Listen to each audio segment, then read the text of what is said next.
One of the reasons I love chalk paint is the way they mix. They blend beautifully.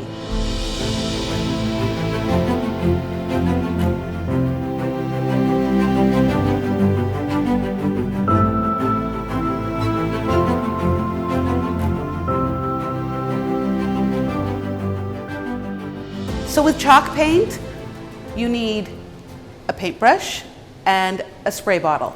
I've got my item, and chalk paint, you can paint nearly anything. You can paint metal, glass, plastic, wood, and it goes on.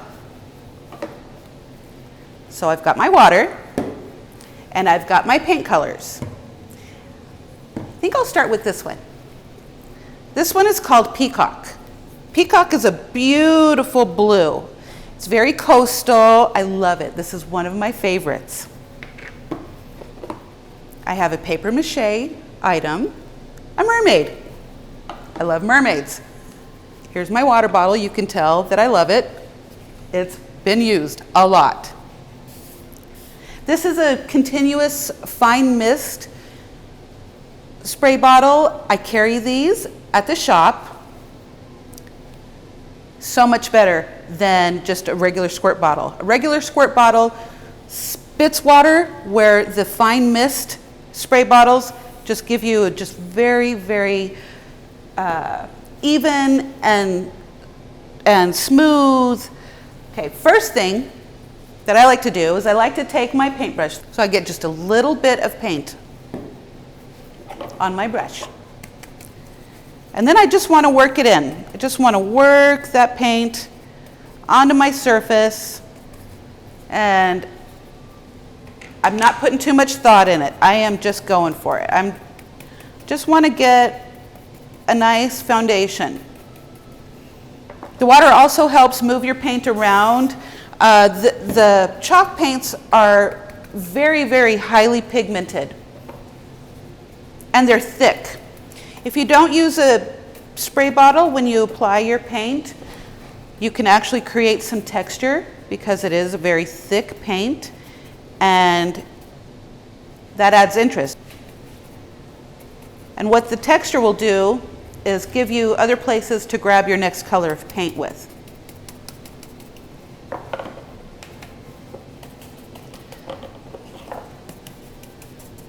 Okay, so we have about half of our mermaid covered with our Peacock blue.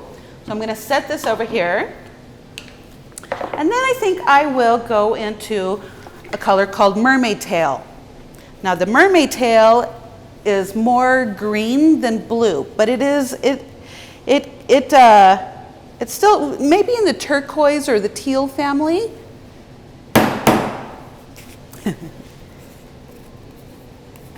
It's beautiful. Another beautiful color. I'm going to grab another chip brush. Love this one.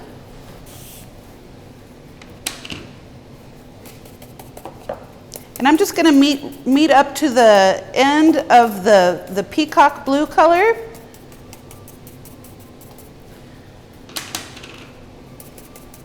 Just get this on her, maybe on her hand.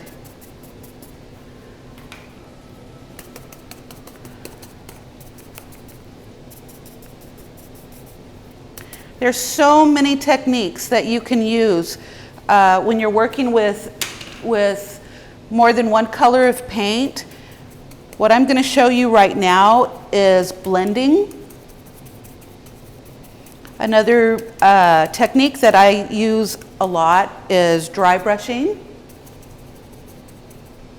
But for now, we're going to work on blending.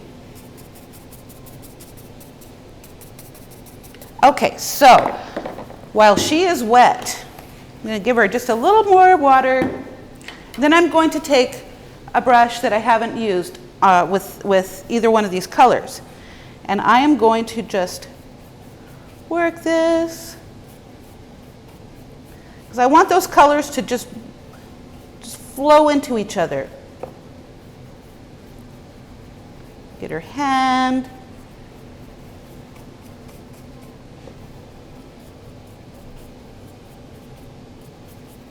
A little bit on her hair.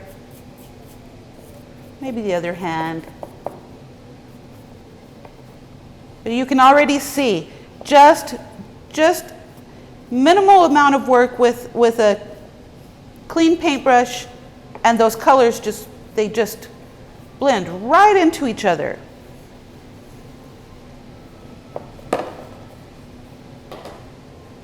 Then we can come back with some of our blue. So if I thought that the green, the peacock color went too far up, I would just simply bring some more of this color back down into it. And I can just work it on back down that direction. Let's put a little bit on her tail.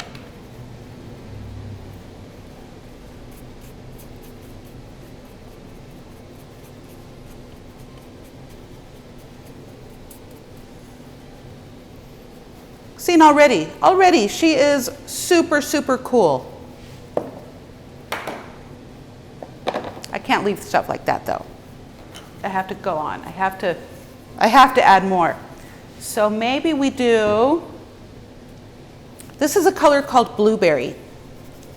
It's basically a soft purple that lends more to the blue side of the spectrum, the color wheel. It's lighter, it's not as deep, as intense as the other two colors that I used.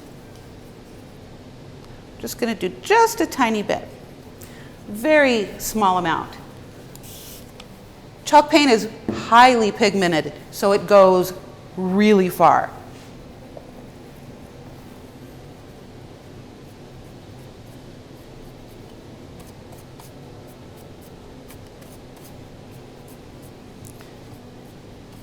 I'm doing sort of a dry brush technique across her.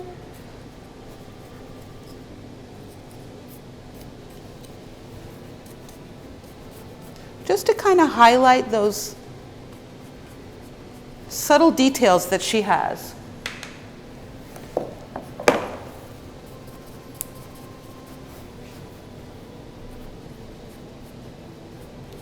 You can just, with a light touch, you can hit the top of this. You can just hit those high points and really bring out the details. If you want to really use this technique, you would wait for your surface to completely dry and then go over with your dry brush technique.